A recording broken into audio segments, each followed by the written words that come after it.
Apologize about that. Got a phone call, got cut off. My bad. Okay, anyway, you know what? Let me start over. Yesterday at church was such an amazing experience because I was at my home church, Poplar Springs Christian Church. And I was asked by my pastor, who's an amazing leader, to bring the word, preach. And it was so awesome. I was really nervous because of what I was going to be talking about, but I'm glad God came through as God always does. Jesus showed up and God used me and I was a vessel. So this is what I talked about. I talked about love, simple, Love. And the scripture that I use for those who are not Christian, but if you're interested in looking it up, go to Matthew 22, and I really just use verses 37 through 40.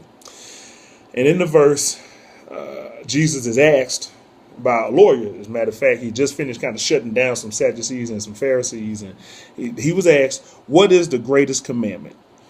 And Jesus says, and he's really quoting Deuteronomy 6, verse 5 through 7, when he says, love God with all your heart, soul, and mind. But then the second one is like it. Love your neighbor as yourself. And so what I asked everyone in church yesterday was, well, how do you love yourself? Because here's the thing. How you love yourself, see yourself, treat yourself will come out in how you love, think about, and treat other people. And this was so big and so major because the other thing that I talked about is how in the Bible, a lot of times people, Christians in particular, we love using commandments, right? And we love telling other people when they're not doing something right, when they're doing something wrong, and that's really more so self-righteousness, people thinking that they can actually do that to folks. And I think that that's more so from tradition and culture. But what I showed was Moses is a Hebrew. Moses actually killed a person when he was younger for an Egyptian for picking on a Hebrew. And people don't know Moses' history. You really have to read Exodus to learn a lot more about him. But Moses was also raised in royalty, and so Moses had to go into hiding when this happened because the cost for doing what he did would have been death. So he went into hiding, and he's called out by God decades later to come and go free his people, go down and tell Pharaoh, let my people go. And, and people know, like, they crossed the Red Sea, crossed the Jordan River, they're working to get to the promised land. And Moses goes up to, I believe it was Mount Sinai, and is given the word from God and comes back down and gives it to the people. And then I fast forward and then we go to the New Testament, and it's the same with a man, I don't know if he was young at the time, but Saul.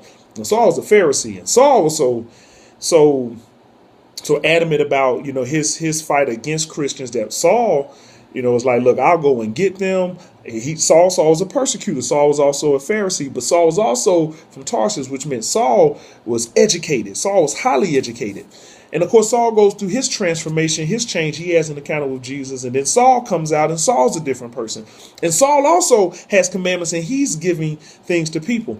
But what I ask the people in church is, think about every experience that you have. You and I are the totality of every experience that we have. And that means everything that you do, that I do, is running through the filter of what we've experienced and what we understand and what we do.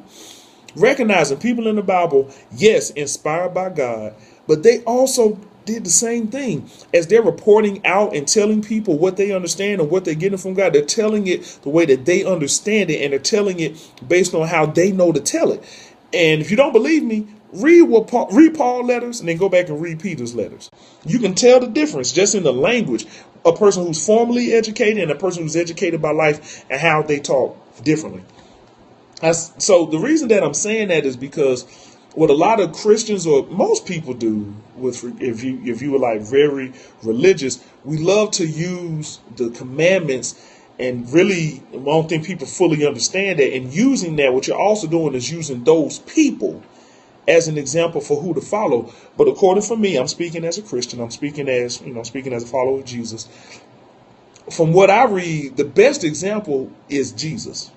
Not Moses, not Saul, become Paul, and anybody else you can think about is Jesus.